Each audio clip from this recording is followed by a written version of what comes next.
The beauty of children cannot be adequately conveyed with words alone. In the innocence of a child's eyes, we behold the goodness of God. As beings of divine parentage, each person bears the right to an indescribable destiny. We are born for greatness. But as the weakest member of the human family, a child is not capable of attaining adulthood on his own. That duty belongs to loving parents and family members, to friends and teachers, and many others who must instruct the child in the rules of life. Through proper guidance, a child can learn the value of love and embark upon a purposeful journey that will bring light and love to many others.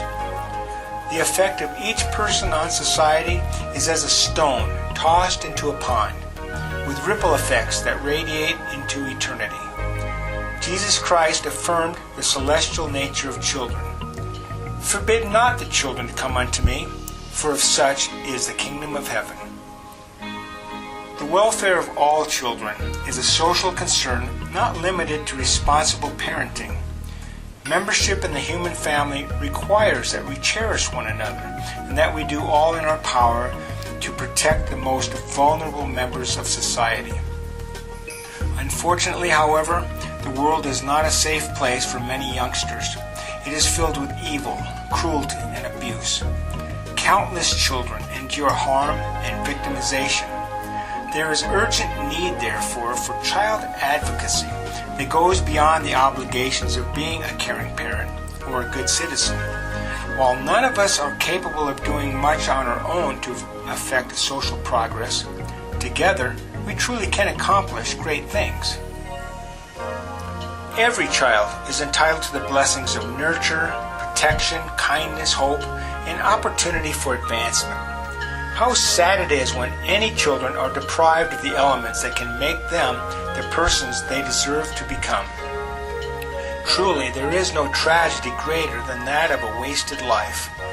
Sadly, the world is filled with many tormented souls, simply trying to survive one day at a time.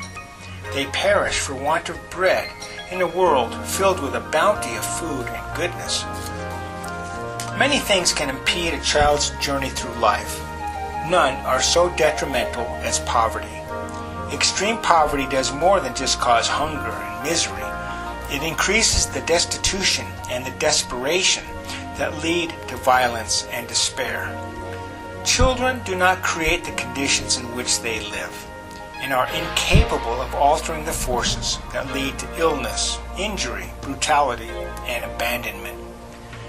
Every day, hundreds of children are born whose future is shorn of any hope for normal development or dreams for a happy future. With one foot already in the gutter, it is but a short step to the sewer.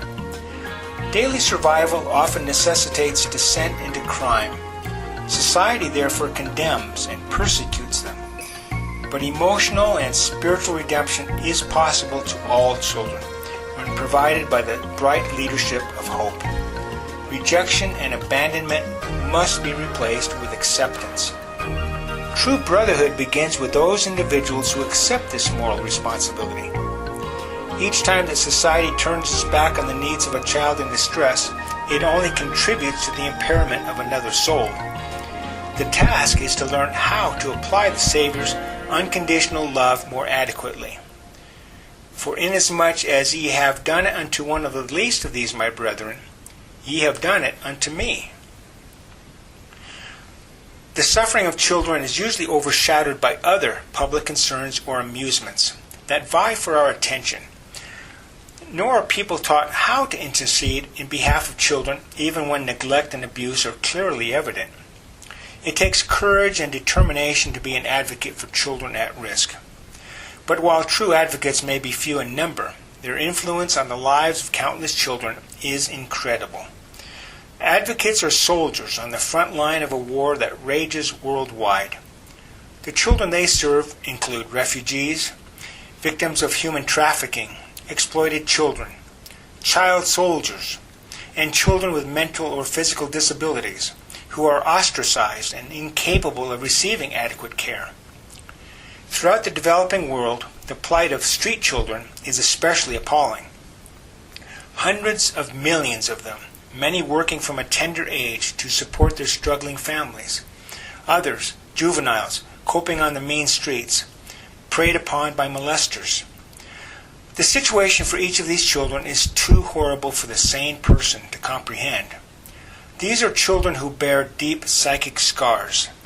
They ease their fears and torments with the use of drugs. They are drawn into gangs as a substitute for the acceptance they fail to get from their families. Thus they become perpetrators in the vicious cycle of violence that keeps poverty alive from generation to generation. The rescue of these disadvantaged children is of utmost concern. We simply cannot help children at risk without also benefiting ourselves. The Love at Work Foundation is not blind to the suffering of millions of children who deserve real hope in life. Our vision of what is possible can encourage citizens with more favorable means to participate in the cause of child advocacy. No child deserves to be ignored. Child advocacy requires a loud, firm voice. What children at risk want from us is to proclaim that they are children in search of a better future. They can and must be given that second chance in life. Love at Work restores children to the life they deserve. The Love at Work Foundation is a grassroots organization that applies bottom-up leadership through cost-effective programs. The principles of child rearing are similar to those of gardening. Children are seeds, and seeds require good soil in which to grow. They must be nurtured and tended constantly. Children must be provided the sunlight of genuine love, and they must be given the particular care that each stage of their development requires. Raising healthy children is a pay-it-forward process in which the fruits of their maturity don't appear until sometime later. Children require our full attention and faith. As an old African proverb says, it takes a village to raise a child. It might also be added that it takes a child to show us the way back to God. Children have many needs. Foremost is the need for a childhood free of danger and distress. They need time in which to play, to ignite their imaginations, and to explore who they truly are.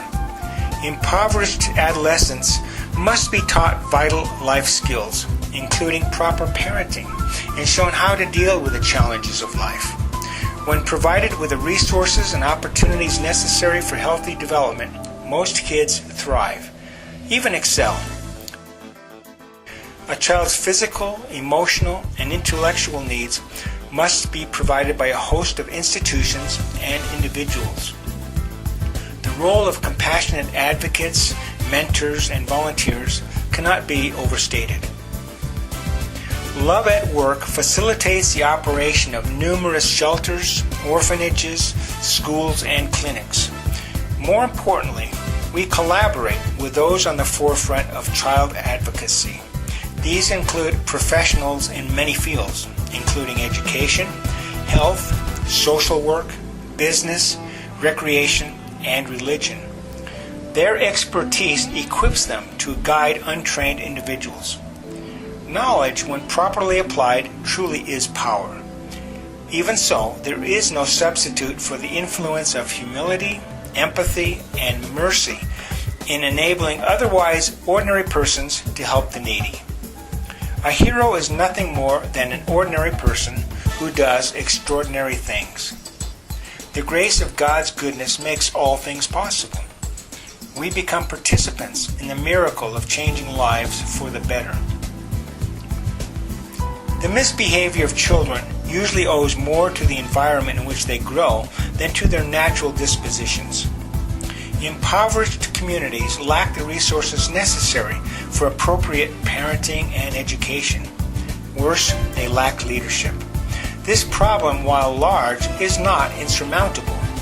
Love at Work meets the challenge of social poverty by implementing innovative procedures of community therapy. Programs such as preventive education do much to prepare children for the challenges of adolescence and to provide alternatives to crime. The Camion Produca program in Mexico City created by Professor Arnulfo Reyes, is strengthening the communities of shantytowns by bringing preventive education, health services, entertainment, and job skill training to homeless families and children. His program is highly effective in bonding kids together in an unbreakable kinship of mutual welfare. His form of community therapy enables destitute children to avoid the pitfalls of crime, addiction, and prostitution by gaining the essential life skills that enable them to break the cycle of poverty. Recreation is also essential to personal development. The annual Mundialito Deportivo, or Street Olympics, created by Jose Vallejo, a law professor in Mexico City, is a wonderful sports program. Each summer, thousands of disadvantaged youth and street kids engage in soccer and other tournaments, including mental competitions like chess matches. This program is especially effective in getting street kids to undergo the rigorous process of rehabilitation. The power of community therapy is seen in how Papa Jaime Jaramillo, a petrochemical engineer, rescued hundreds of children from the sewers of Bogota, Colombia, and created an effective rehabilitation program for their reintegration back into society. Community therapy is applied by Padre Jaime in Tijuana, Mexico, whose daycare center for children with disabilities uses low-cost programs and alternative sources of support within the poor communities he serves. Jose Betancourt, a former drug addict and dealer, devotes his life to administering care to the homeless on the streets of Medellin, Colombia. Several times a week, he takes his large ambulance, dubbed the Angel, to provide basic medical care to people on the street. With the help of medical interns and many volunteers, he prepares food to feed the famished denizens of the night. And there are other ways in which the principle of community therapy is being developed and replicated. People helping people is a social power that government alone is less effective in implementing. As the saying goes, give a man a fish and you feed him for a day, but teach a man how to fish and you feed him for a lifetime. An important aspect of rehabilitation is that those who overcome the chains of addiction, crime, and misbehavior gain the desire to serve others. Peer mentoring not only facilitates the process of rehabilitation, it also transforms formerly lost souls into influential advocates. To a person trapped in darkness, few things are more motivating than the shining example of someone who has made the ascent out of hell. Street kids can use their street smarts to make themselves and others successful. Love at Work is pioneering a street mentors initiative called the Street Lights Program. Learning comes in the doing. After more than 15 years of service to disadvantaged children in Mexico and Colombia, Love at Work knows how to make best use of limited resources. It takes so little to do so much good. There is no substitute for the wisdom of practical service and the experience of interaction with needy children. Volunteers from all backgrounds are needed. Professionals with proven leadership skills can solve seemingly intractable problems. Students, housewives, retirees, and others can mentor and participate in a variety of projects. Best of all, they can join our service expeditions and provide the youngsters with the love they so hunger for. Each one of us truly can help deprived children progress in their search for a better future. The sanctifying power of love works in both directions. It blesses both the receiver and the giver with the sweetest of blessings, brotherhood. For love only becomes love when it is put to work.